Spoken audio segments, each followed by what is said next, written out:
तो अरबों की ये दुनिया भिखारियों की तरह अपने अधूरे अभाव से भरे जीवन को तृषित, दूषित और दुखित भाव से न जी रही होती। इसका अर्थ है कि बहुत कीमती है, बहुत प्रीशियस है। जैसे कोई कीमती चीज हो और घर में तुम अपने बच्चे को कहते हो कि ठीक से पढ़ो, पढ़ाई करो, नहीं तो लुच्चे लफंगे की तरह, आवारे की तरह घूमते रह जाओगे और बाकी जिंदगी में तुम्हें कष्ट होंगे। इस देश और दुनिया के साधारण एकेडमिक क्वालिफिकेशन के लिए इतनी एकाग्रता की आवश्यकता होती है। वृंदावन में ये बैटरी के रिक्शे चलाते हुए लोग भी अगर थोड़ी एकाग्रता भंग कर दें तो बैठे हुए मुसाफिर यात्री भी गिरेंगे, वो भी उल्टेगा और जूते अलग से खाए और ट्रैफिक और पुलिस पकड़ के अंदर अलग से कर देगी। एक रिक्शा चलाने में भी एकाग्रता की बहुत आवश्यकता है। अपना पूरा डेडिकेशन, अपना पूरा परिश्रम, जागृति, तब जाके पेट पलता है। इस पेट को पालने के लिए भी इतनी एकाग्रता की आवश्यकता होती है। फिर जरा सोचो, पेट से ऊपर इस मन को आनंदित, आह्लादित और प्रेम से भरा हुआ बनाने के लिए कितनी एकाग्रता, कितनी श्रेष्ठता, कितने परिश्रम और कितनी योग्यता की आवश्यकता होती होगी। ऐसे चल चलाए लफंगों की तरह तो पैसे भी नहीं मिलते ठीक से, 2 जून की रोटियां भी ठीक से नहीं मिलती भारत और दुनिया के लोगों को। कड़ी मेहनत करते हैं, बड़े बड़े स्टील फैक्ट्रियों में जहां लोहे गलाए जाते हैं, उस तापमान पर खड़े होकर के और 8-8 घंटे उनको नौकरियां करनी पड़ती हैं इस पेट को भरने के लिए। तो तुम जीवन के श्रेष्ठ ज्ञान, आत्मज्ञान, आनंद और आह्लाद को यूं ही इधर उधर, इस डगर उस डगर, इस नगर उस नगर, यहां वहां मनमौजी तरीके से पा लेना चाहते। ये इतना सहज है। सारी दुनिया और ये जितने भी पेरेंट्स, माता पिता हैं, सब अपने बच्चों को केवल पशुओं की तरह पेट भरने और सर पर छत रखने की विद्या देने में मशगूल हैं और इसी से अपने मातृत्व और पितृत्व की उद्घोषणा कर रहे हैं। जबकि सनातन संस्कृति और वैदिक धर्म में माता पिता को भगवान का दर्जा दिया गया, उन्हें देवता कहा गया।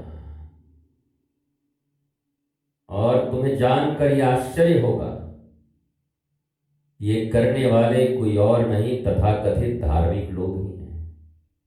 इसलिए लोगों का विश्वास धर्म से उठता है कि अगर धार्मिकों की ये स्थिति है और धार्मिकों की बुद्धि और विवेक की ये ऊंचाई है, तो इससे अच्छे तो लफंगे ही हैं।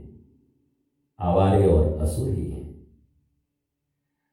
हमारे शास्त्रों में असुर शब्द की परिभाषा दी गई, असुसुरमन्ते इति असुर, जो केवल अपने पेट भरने, तन ढकने और सर पर छत बनाने के लिए अपनी जिंदगी जी रहा हो, और वही शिक्षा और वही ज्ञान अपने संतानों को भी दे रहा हो। भारतीय सनातन संस्कृति, वैदिक संस्कृति और शास्त्रीय पद्धति में उसे असुर कहा गया है। मैं असुर कहूं तो मुझसे लड़ पड़ोगे, मैं असुर कहूं तो मुझे गालियां दे दोगे, पर तुम्हारे शास्त्र ही तुम्हें असुर कह रहे हैं। जिन शास्त्रों के आधार पर तुम भक्ति कर रहे हो, जिन शास्त्रों के आधार पर तुम दर्शन कर रहे हो, पूजा कर रहे हो, पाठ कर रहे हो, नाम कर रहे हो, ध्यान कर रहे हो, ज्ञान प्राप्त कर रहे हो, उसी वैदिक संस्कृति के श्लोक है कि जो केवल पेट भरने की विद्या, रोटी, कपड़ा और मकान, इतने तक जिसकी विद्या है, उसे असुर, दैत्य और राक्षस कहा गया है। तुम्हें बहुत बुरा लगता होगा, क्योंकि तुम्हारा असुरत्व भी तुम्हें दिख पड़ा होगा। अभी अभी तुम्हारे भीतर में बैठे असुर भी तुम दर्शन कर रहे होगे। ये इस अनुसार तो मैं भी असुर ही हूं।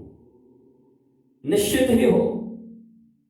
अपने आप को भुलावा देने का प्रयत्न मत करना। शास्त्र तुम्हारे मन के अनुसार नहीं चलते, शाश्वत नियम तुम्हारे मन के अनुसार नहीं चलते। जीवन का सिद्धांत बना हुआ है जो सत्य है, शाश्वत है, तुम्हारे मन की गति से उसका कोई संबंध नहीं है। इसलिए ये धार्मिक जीवन सरल भी है, सहज भी है, और इस पूरे ब्रह्मांड में इससे कठिन भी कुछ नहीं, तीनों है। इससे सहज कुछ नहीं। आत्मसमर्पण का बोध जब होता है, और आत्मसमर्पण तो वही करेगा जिसने आत्मा की पहचान की हो। इसलिए साधक और शिष्य का पहला स्टेप होता है शरीर, मन और बुद्धि का समर्पण। आत्मा तो तुम जानते ही नहीं, समर्पित करोगे भी कैसे? जिसका बोध तुम्हें नहीं है, जिसका ज्ञान तुम्हें नहीं है, जिसका अनुभव और रस तुम्हें कभी प्राप्त नहीं हुआ, उसे तुम दोगे भी कैसे? जो वस्तु तुम्हारे पास है ही नहीं, उसको किसी को समर्पित करना चाहो तो करोगे भी कैसे? तुम्हारे पास तुम्हारा शरीर है, जिसकी सुविधा के लिए तुम इतने नैतिक अनैतिक कार्य करते रहते हो। तुम्हारे पास तुम्हारा मन है, जिस मन के रस को प्राप्त करने के लिए तुम न जाने कितने अवांछित कर्म करते रहते हो। ये जितने भी अवांछित कर्म हैं, अपने मन, इंद्रिय और शरीर की सुविधा की पूर्ति के लिए मनुष्य करता है। इसलिए कबीर या बड़े बड़े जितने भी ऋषि, महर्षि, जो भी साधक, सिद्ध, सुजान, जिन्हें तुम साधु, संत, ऋषि, देवर्षि, महर्षि, राजर्षि, जिसे भी तुम कहते हो, शास्त्र, उपनिषद, सतपथ, स्मृतियां, पुराण, ये सब क्या कहते हैं तुमसे? कई तो नाम भी नहीं सुने होते कि ये सब भी होता है। ये स्मृतियां क्या होती हैं उनको ये भी पता नहीं है, पर धार्मिक होने का दंभ करते हैं। उनसे पूछो तो गीता के श्लोक सुनाएंगे तुम्हें। उनसे पूछो तो कहेंगे गीता का सार है। क्या लेके आए थे, क्या लेके जाएंगे? एक नंबर का भ्रष्ट ठेकेदार भी यही भाषा बोलता है। भारत की सड़कों को नरक बना देने वाले, भारत के स्कूलों को गिरा देने वाले, बन रहे पुल ध्वस्त होने वाले, ये जो ठेकेदार हैं, ये जो इंजीनियर्स हैं, ये जो अधिकारी हैं, ये जो सारी तंत्र हैं, इनसे भी पूछो तो ये भी गीता की बात करते हैं। क्या लेके आए हो, क्या लेके जाओगे? और अपने लिए धन जमा कर रहे हैं और लाखों लोगों को मार रहे हैं, लाखों लोगों के जीवन को ये इतना कठिन बना रहे हैं। ऐसे ही घर में हैं लोग, ज्ञान रत्ती भर नहीं, पर बहस करने को और तर्क करने को कहो तो जुबान 7 हाथ के हैं इनके। ये कुछ भी बोलते हैं, कुछ भी कहते हैं। आपसी बातों में इनसे कहो तो ये तो ऋभु, अंगिरा, नारद, दधीची, कण्व, गालव, वशिष्ठ, विश्वामित्र, चैवन्य, इन सबको ये मिटा देंगे, ये सबको ये हरा देंगे, ये इन सबको हरा देंगे, इन सबको ये हरा देंगे, केवल अपनी जुबान से, इससे ज्यादा नहीं। इसलिए ज्ञान इतना सहज नहीं है। ये मंदिरों के द्वारों पर माथे पटकने वाले लोग, ये वृक्षों और नदियों के पास जाकर कान पकड़ के धुम करने वाले लोग, ये वृक्षों में डोरे बांधने वाले लोग, ये मुखों पर राधे और इनका मुहर लगवाने वाले लोग, धर्म से इनका क्या वास्ता है? कहां से ये धार्मिक लगते हैं तुमको? न इनके जीवन में बोध है, न इनके जीवन में सेल्फ रियलाइजेशन है, न इनके जीवन में आत्मज्ञान के खिले हुए फूल हैं जिससे ये स्वयं भी सुगंधित हों और लोग भी सुगंध पाएं। ये खुद भी सड़े हुए हैं और लोगों को भी दुर्गंध दे रहे हैं। उसके बाद भी इन्हें धार्मिक होने का दम है। इसके बाद भी ये धर्म की भावना को प्रकट करते हुए, धर्म के मर्म का व्याख्यान करते हुए चल रहे हैं। जरा पूछो इनसे, इनके विद्वेष नहीं मिटे। जरा पूछो इनसे, इनकी प्रतियोगिताएं अभी तक समाप्त नहीं हुई। जरा पूछो इनसे, इनके क्षुद्र लोभ भी इनसे नहीं अभी तक दूर हुए। जरा पूछो इनसे, इनके अहंकार काले नाग की तरह हैं जो छूते ही फुफकार मारकर विष उड़ेल देते हैं। जरा पूछो इनसे, इनकी ईर्ष्या की पराकाष्ठा कहां तक है? जरा पूछो इनसे, इनके कामनाओं का अंत कहां पर है? पर ये भी अपने आप को धार्मिक घोषित करते हैं और भारत इन्हीं धार्मिकों के उलझन में उलझकर चक्कर खा गया। और भारत ने देखा कि जब धार्मिक ऐसे हैं तो एक वर्ग ऐसा खड़ा हुआ जिसने कहा यह धर्म अफीम है, तो एक वर्ग ऐसा खड़ा हुआ बोला ये पाखंड है, ये ढोंग है। अगर धार्मिक ऐसे होते हैं तो हमें नहीं होना धार्मिक। अगर धार्मिक की जिंदगी में इतने रुदन हैं, इतने अवसाद हैं, विषाद हैं, निंदाएं हैं, शिकायतें हैं, तकलीफें हैं, अज्ञानता है, तो नहीं चाहिए मुझे धर्म। ये तथाकथित धार्मिक लोगों ने धर्म के प्रति विद्वेष आम जनों में जितना भरा है उतना अधार्मिकों ने नहीं भरा है। अधार्मिक तो घोषित अधार्मिक है, नास्तिक तो घोषित नास्तिक है, वो तो मानता ही नहीं।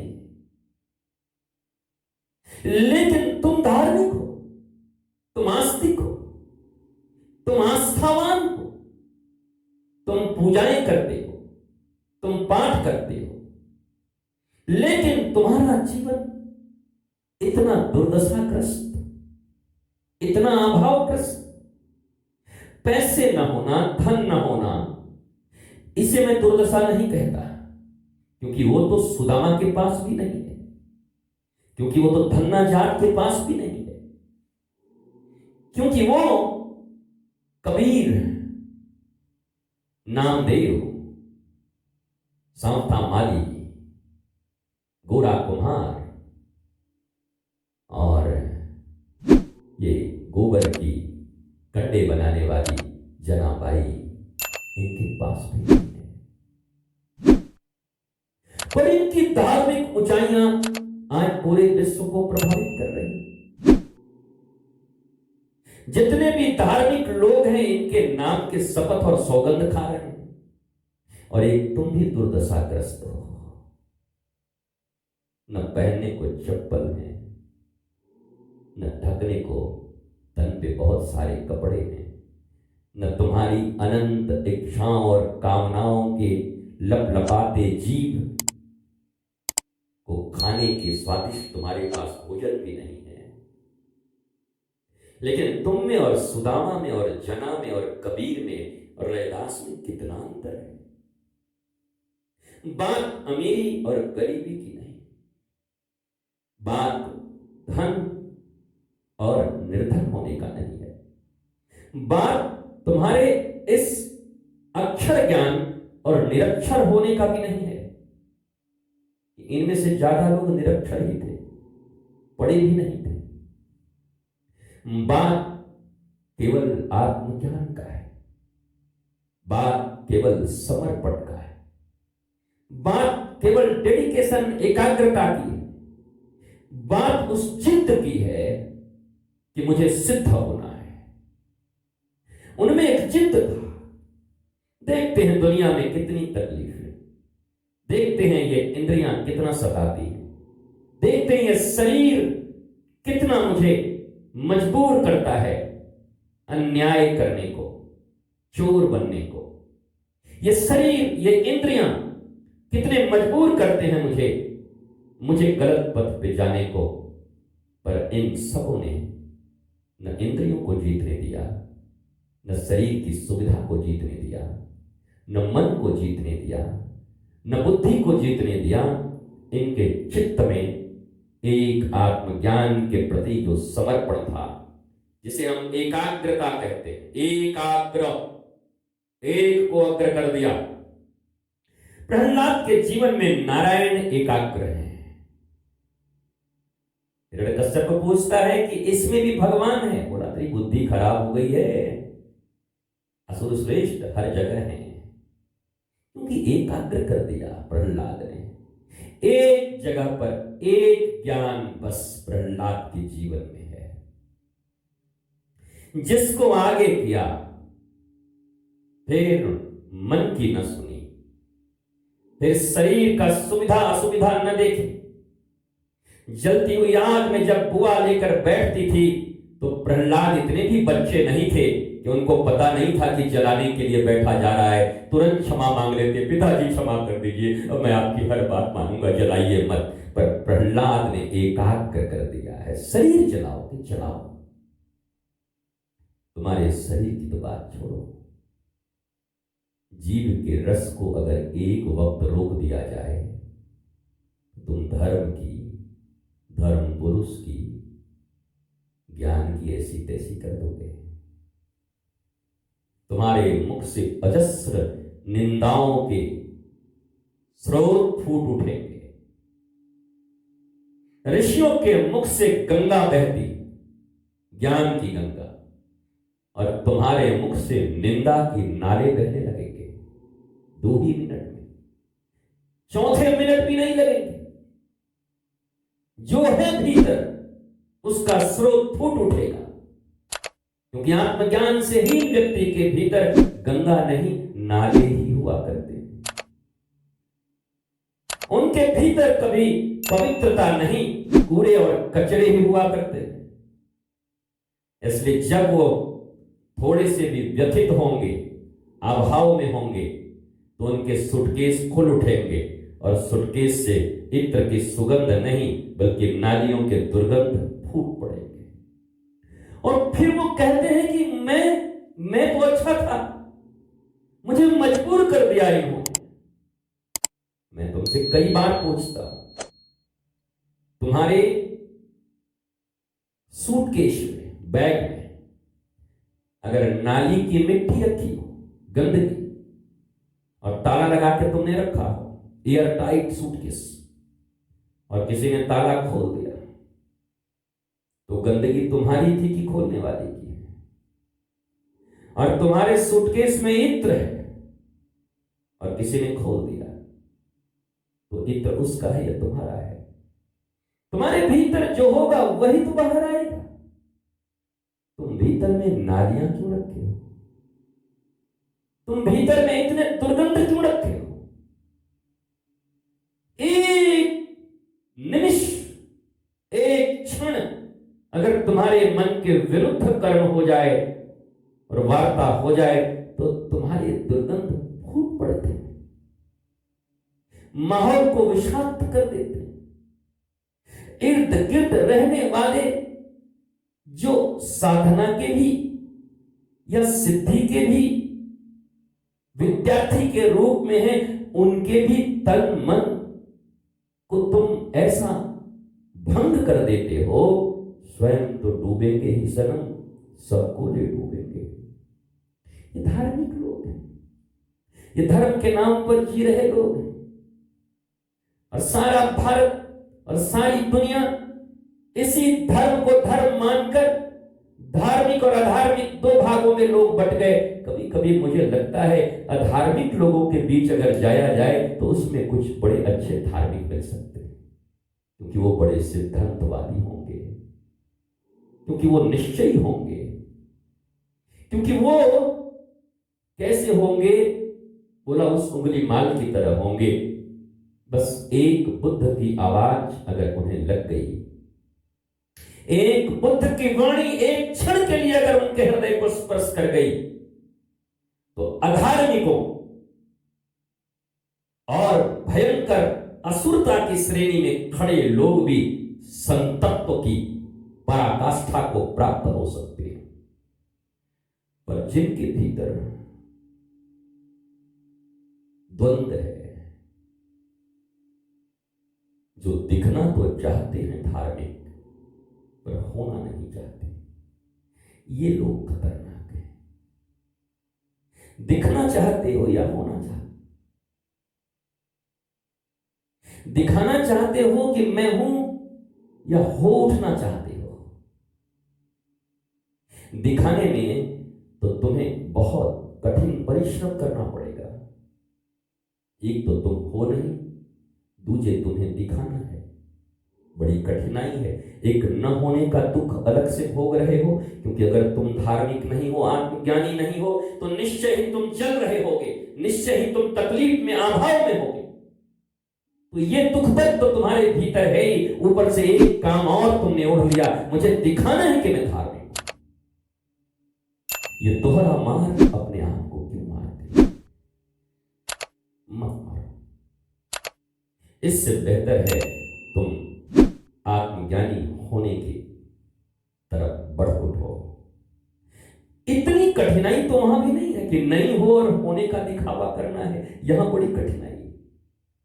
सुबह जो झूठ बोला है उसे शाम को भी याद रखना है, और शाम को जो बोला है उसे 3 दिन के बाद भी याद रखना है, कि अचानक कोई पूछ दे तो फिर बड़ी मुश्किल हो जाए। तो परिश्रम तो तुम इसमें भी कर रहे हो, बड़ी कठिनाई है। तुम्हें हर पल जीते जी लाश की तरह जी रहे हो कि कब न पता नहीं कब जान न जाए।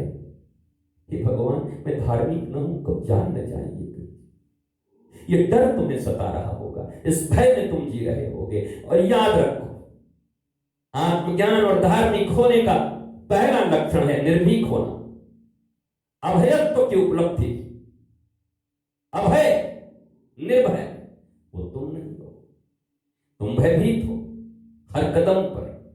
कल क्या होगा इसके लिए भयभीत, तुम्हें भोजन मिलेगा कि नहीं इसके लिए भयभीत, तुम्हें कपड़े मिलेंगे कि नहीं इसके लिए भयभीत हो, मेरे बाद इसका क्या होगा इसके लिए भयभीत हो, कहीं कल मैं मर तो नहीं जाऊंगा इस रोग से इसके लिए तुम भयभीत हो, कहीं मेरी बनी बनाई इज्जत कहीं कल धराशायी तो न हो जाएगी इसके लिए तुम भयभीत हो, जो इतने दिनों से मैंने संरचना रची है कहीं कल फेल न हो जाए इसके लिए तुम भयभीत हो। इतना भय, और फिर भी धार्मिक होने का घमंड, और फिर भी साधक होने का घमंड। क्या कभी विचार नहीं करते? क्यों जीते हो ऐसी नरक की जिंदगी? इससे बड़ा नरक इस पृथ्वी पर कुछ नहीं। स्वर्ग और नरक कहीं कोई भौगोलिक अवस्था में होगी तो होगी, मैं इनकार नहीं करता, क्योंकि सनातन संस्कृति को मानता हूं, पर मैंने अभी नहीं देखा है और शायद तुमने भी नहीं देखा होगा। तो वो होता है नहीं होता है वो तो बात की बात है, पर अभी जिस नरक में जी रहे हो ये तो तुम देख रहे हो। और नरक जो चाहते वो होता नहीं। हंसने की इच्छा है पर रोते रोते जिंदगी गुजर रही है। सम्राट होना चाहते हो पर भिखारियों सा दुत्कार मिल रहा है जगह जगह से। और कौन सा नर्क होता है और कैसा नर्क होता है? क्या नर्क इससे भयावह होता होगा? कहते हैं कड़ाहों के तेल में पकोड़े की तरह तल दिए जाते हैं। तुम न तले गए, वो तल दिया जाए तो एक ही बार में आदमी मर भी जाए। बड़े कड़ाह में तेल खौलाकर, जैसे पहले बड़े बड़े हमारे धार्मिक गुरुओं को मार डाला गया, आरों से चीर डाला गया, किसी को खौलते तेल डाल करके मार दिया गया। याद करो उस समय, पर वो प्राणों को छोड़ गए। कष्ट कुछ समय का था, पर तुम्हारा तो दिल ही पकौड़ा बना है। रोज तेल में कड़ाह में उसे जलाए जा रहे हैं। रोज अजस्र दुख तुम्हें हो रहा है। रोज अनंत ताप को तुम भोग रहे हो। एक एक घड़ी एक एक व्यक्ति से उलझन, अपमान का डर, अभाव का भाव, लूट जाने का भय, न मिलने का भय, ये सब प्रतिक्षण तुम्हें कड़ाह में पकोड़े की तरह तल रहा है। तुम चल रहे हो अग्नि में। अब किस नर्क की बात करते हो? और नर्क कैसा होता होगा? वो नर्क अच्छा है, एक ही बार में तल के खत्म कर दो, पर ये नर्क कैसा चुना तुमने, जो रोज रोज हर पल हर क्षण तुम्हें चलना है, दुखित होना है,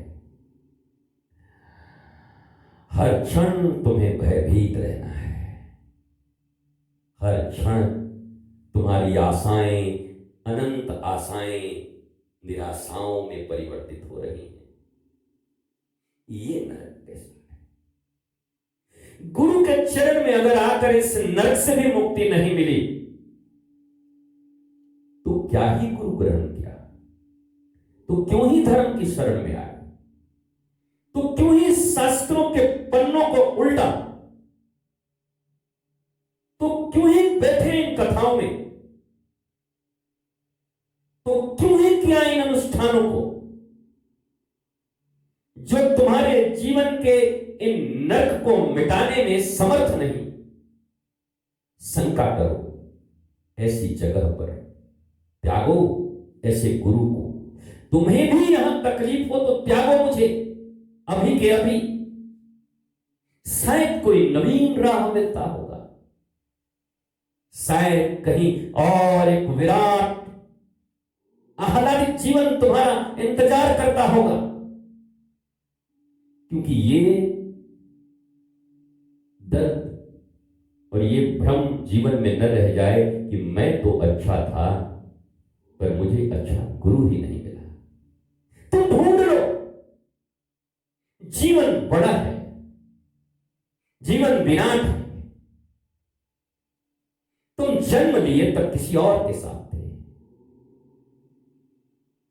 दूध मां का पिया है, उंगलियां पिता के पकड़ के चल के बड़े हुए हो गए, फिर धीरे धीरे अपने भाई बहन रिश्तेदारों के बीच रहे होगे, फिर मित्रों के बीच रहे होगे। किसी के साथ सदा तुम नहीं हो, तो यहां भी सदा क्यों?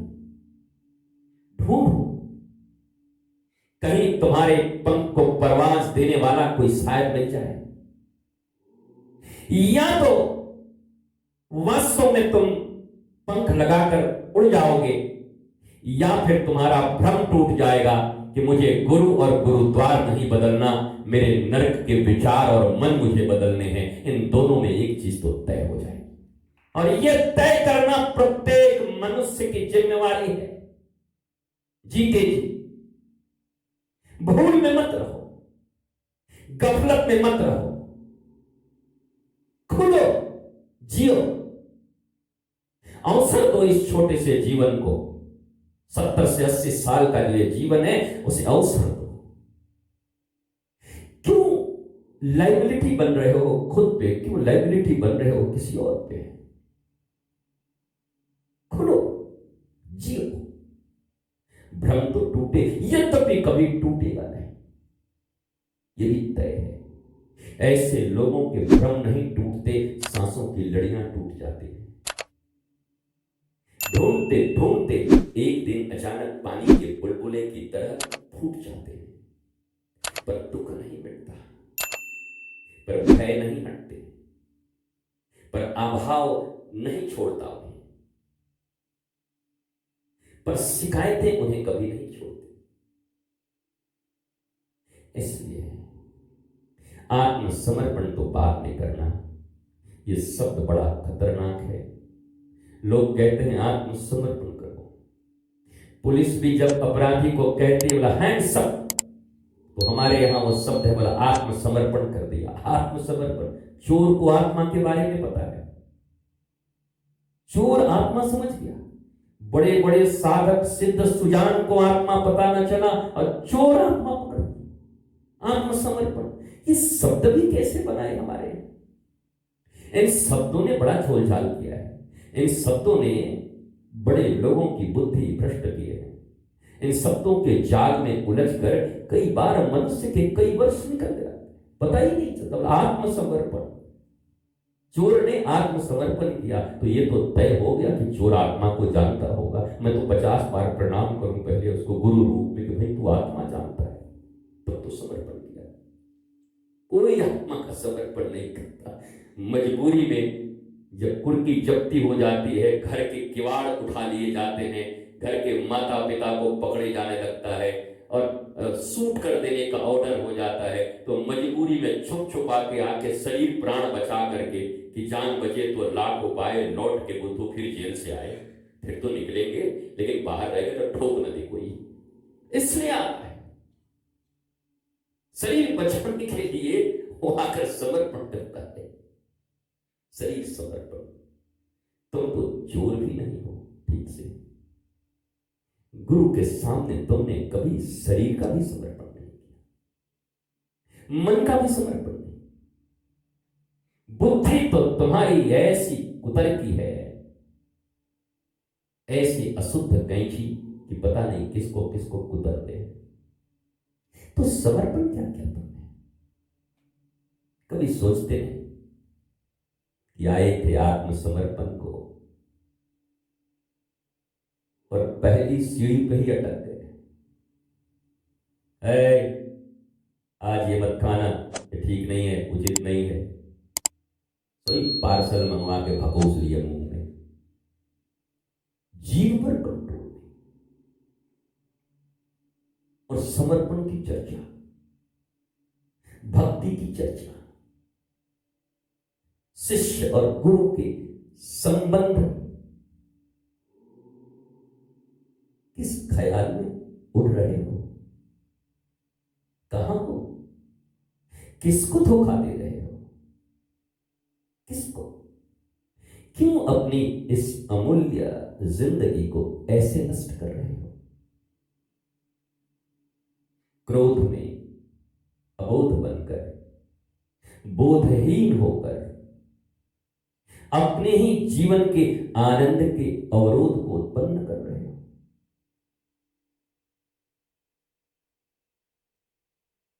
इसलिए सोचो, क्योंकि धर्म का प्रारंभिक चरण ही विचार है, और विचार की शक्ति मनुष्य को पराकाष्ठा तक पहुंचा सकती है। और विचार क्या करना है वो विचार करके विचार कर। विचारों के बहुत सारी भीड़ है, करोड़ों विचार मनुष्य के मस्तिष्क में सदा चलते रहते हैं, एक नहीं एक साथ लाखों करोड़ों विचार। पर क्या विचार पकड़ना है, किस विचार को चित्त की चाकी में डालना है, और उस चित्त की चाकी से उस विचार का पीसा हुआ आटा, गेहूं पीस कर जो आटा, और जो गब्बर पूछता है ये रामगढ़ वाले किस आटा की किस चक्की का आटा खाते हैं रे, पूछता है गब्बर। तो तुम भी उस चित्त की चाकी में क्या डाल रहे हो? यूरिया डाला हुआ जहर से भरा गेहूं, या सुंदर अपनी प्राचीन कृषि पद्धति के अनुरूप श्रेष्ठ खाद्य पदार्थ जिससे तुम तुष्ट पुष्ट और संतुष्ट रह सको? विचार करो, और विचार यही करो कि शरीर, इंद्रिय, मन, बुद्धि, चित्त, अहंकार और तब आत्मा, सातवें द्वार पर आत्मा है। पहला ही है शरीर। एक एक लेवल आगे बढ़ो, वो तो होता नहीं। चर्चा आत्मा की, चर्चा धर्म की, पर कुछ नहीं, व्यर्थ। और फिर हमारे तुम्हारे जैसे लोगों को देखकर करोड़ों भारतवासी कहते हैं धार्मिक न हो तो ही अच्छा है। अगर धार्मिकों का जीवन ऐसा है तो हम तो अधार्मिक ही अच्छे हैं। तो तुम कैसे लोग हो? खुद तो डूब ही रहे हो, और कितने सनम को लेके डूब रहे हो। तो पहले सनम तुम्हारे परिवार ही होंगे। जिस बच्चे ने तुम्हें दुखी देखा होगा, जिस बच्चे ने तुम्हें लड़ते हुए, कटकटाते हुए, क्रोधित होते हुए, अशांत देखा होगा, उसका धर्म पर भला विश्वास भी कितना होगा? तुम अपनी ही लंका खुद जला रहे हो। लंका जलाते तो मुझे अच्छा लगता, तुम अयोध्या जला रहे हो। लंका तो जलनी ही चाहिए, तुम अयोध्या जला रहे हो। कुछ दे नहीं रहे हो। जन्मों के लाखों योनियों से आने के बाद एक पवित्र जीवन को नष्ट करने में जितना तुम्हारा योगदान है, उसे बनाने में तुम्हारा कोई योगदान नहीं। बनाओ।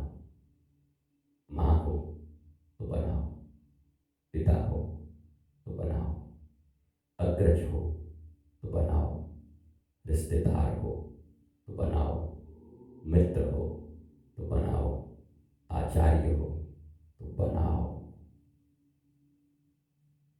शायद उसको बनाते बनाते तुम भी कभी बन जाओगे, क्योंकि तुम तो बने नहीं।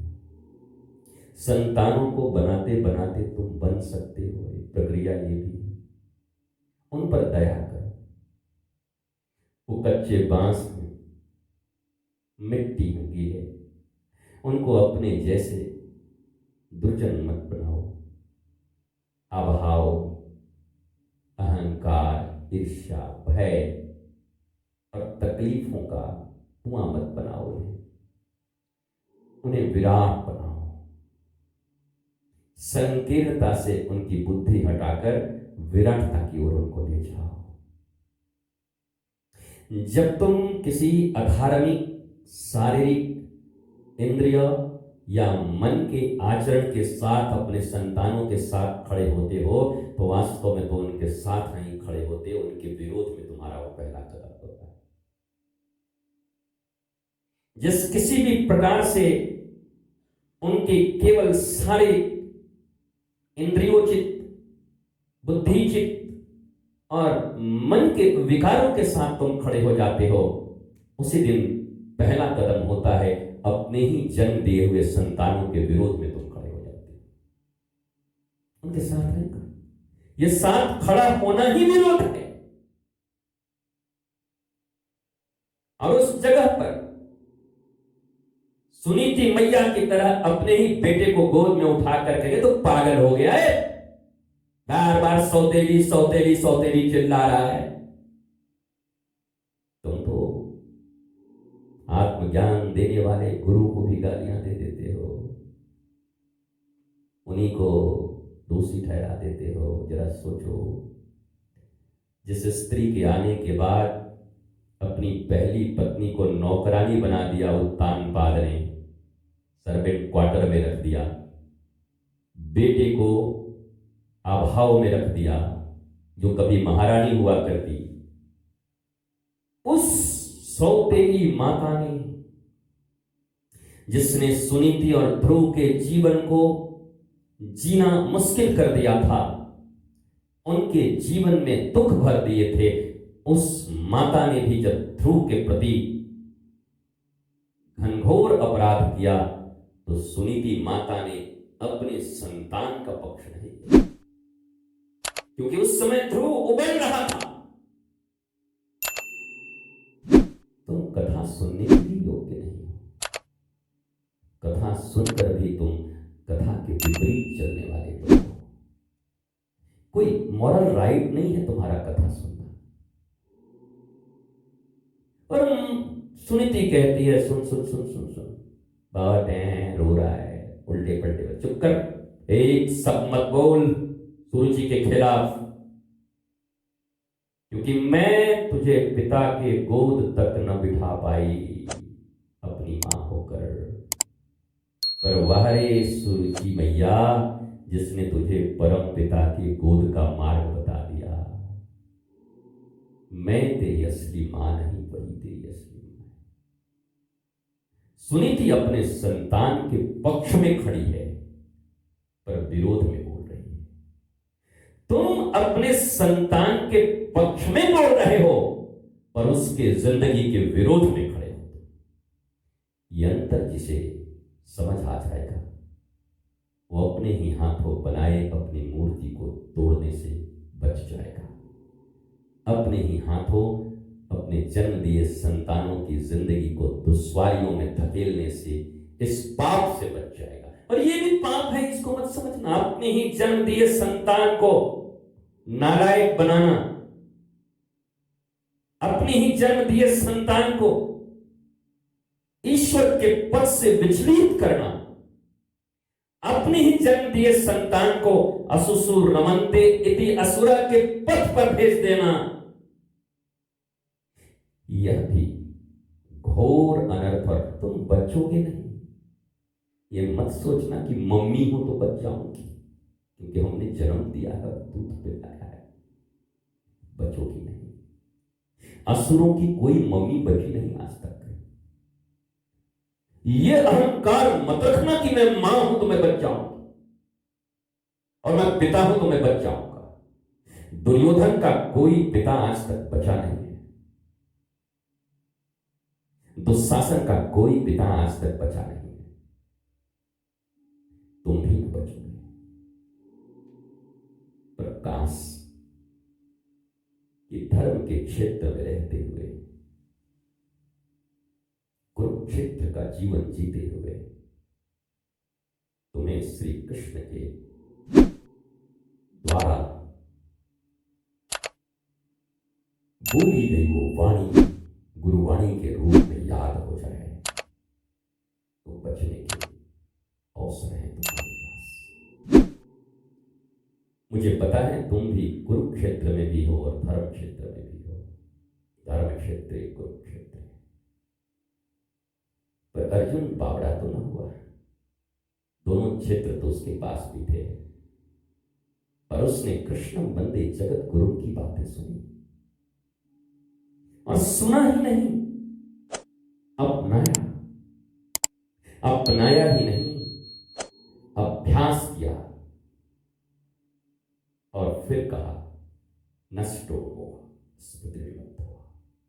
केशव गोविंद, मेरे मोह को तुमने नष्ट कर दिया और मैं स्मृति को उपलब्ध। इस मोह के क्षय का नाम ही मोक्ष दिया शास्त्रों ने। मोह पाप है, मोक्ष श्रेष्ठत्व है। मोह को मोक्ष तक ले जाने की कला केवल तुम्हारी साधना और तुम्हारे अभ्यास हैं। गुरु की वाणी बहुत ज्यादा कुछ नहीं कर सकती, बस एक इंफॉर्मेशन दे सकती है तुम्हें, क्योंकि तुम्हारे तो शरीर ही समर्पित नहीं है। मन की कौन कहे, इंद्रियों की कौन कहे, बुद्धि की कौन कहे। इसलिए वो बहुत कुछ कर सकने में समर्थ नहीं। कबीर साहब ने कई दोहे ऐसे लिखे हैं, गुरु बेचारा क्या करे। एक पूरी सीरीज है, पढ़ लेना कभी, ढूंढना कि गुरु बेचारा क्या करे। कई ऐसे दोहे, तो वहां वो भी समर्थ नहीं है, क्योंकि वो बस अपनी वाणी तुम्हारे कानों तक पहुंचा देने के उत्तरदायी हैं। अब तुम्हारा न शरीर समर्पित है, न मन समर्पित है, न इंद्रिय समर्पित, न बुद्धि समर्पित, तो फिर अब तो बॉल तुम्हारे कोर्ट में है। खेलो, बॉल को फाड़ो, बॉल को खोदो, बॉल को जला दो। इट्स योर मर्जी। मैं चाहे ये करूं, मैं चाहे वो करूं, मेरी मर्जी। बीच सड़क पर खड़ा हो, मिर्ची का पकोड़ा खाऊं, मेरी मर्जी। अब ये तुम्हारी मर्जी है। It's totally depend upon you. मस्त रहिए, स्वस्थ रहिए, आनंदित रहिए। शुभकामना व्यक्त करना हर मनुष्य का प्राथमिक कर्तव्य है। जो व्यक्ति शुभकामना भी व्यक्त न कर सके, वो शुभत्व को उपलब्ध भी भला कैसे हो सकता है। इसलिए निंदा, अनर्गल, प्रलाप, ये सब तुम्हारे ही मनुष्यत्व और शुभत्व के विरोधी हैं। तुम किसी के ऊपर उपकार नहीं करोगे अगर निंदा ना करो, तो अपने ऊपर उपकार करोगे। अपने शुभत्व के पथ में जो बाधा बनकर खड़ी हैं तुम्हारी निंदाएं, अनर्गल, प्रलाप, जैसे ही तुम इससे मुक्त होगे, वो शुभत्व मिट्टी से जैसे दबाए हुए मिट्टी में दाने और बीज अंकुरित होकर के निकल उठता है, वैसे ही तुम्हारा शुभत्व का अंकुरण हो जाएगा जीवन में। पर जब तुम इनसे वंचित होगे तब, और ये तुम्हारे ऊपर है। कोई गुरु, कोई ईश्वर कुछ नहीं, कुछ भी नहीं। तुम राजी तो ईश्वर राजी, तुम राजी तो गुरु राजी। गुरु के राजी होने का कोई बात नहीं, कोई शर्त ही नहीं है। गुरु तो वही है जो राजी ही है, तुम्हारे शुभत्व के लिए राजी है। पर तुम्हारे इंद्रियों, तुम्हारे बुद्धि, तुम्हारे कुत्सित सोच के विरुद्ध है वो। पर तुमसे तो राजी है वो, तुम्हारे शुभत्व के लिए राजी है। इसलिए गुरु को राजी करने का प्रयत्न मत करो। बेकार व्यर्थ प्रयत्न क्यों करोगे? सांसों को क्यों गंवाओगे? उन बचे सांसों में जिनसे गुरु को रिझाना चाहते हो, अपने को राजी कर लो, अभ्यास कर लो। उन्हें रिझाने का और कोई तरीका नहीं। तुम्हारी स्वीकृति ही, स्वीकारोक्ति ही अपने को खोल लेना है, वही तुम्हारा समर्पण है। तुम समर्पण को समझते होगे गुलामी, तुम समर्पण को सोचते होगे मैं इनका गुलाम नहीं बनूंगा। कोई गुलाम बनाता ही नहीं। जो गुलाम बनाए वो साधारण मनुष्य भी नहीं हो सकता, वो तो दस्यु हो सकता है, डकैत, अपहरण करने वाला, फिरौती मांगने वाला हो सकता है। एक साधारण व्यक्ति भी ऐसा नहीं हो सकता। फिर गुरु तुम्हें गुलाम कैसे बनाएगा? गुरु तो मुक्ति प्रदान करते हैं, गुरु पंख देते हैं। उड़ो, मस्त रहो, स्वस्थ रहो। जय श्री कृष्ण।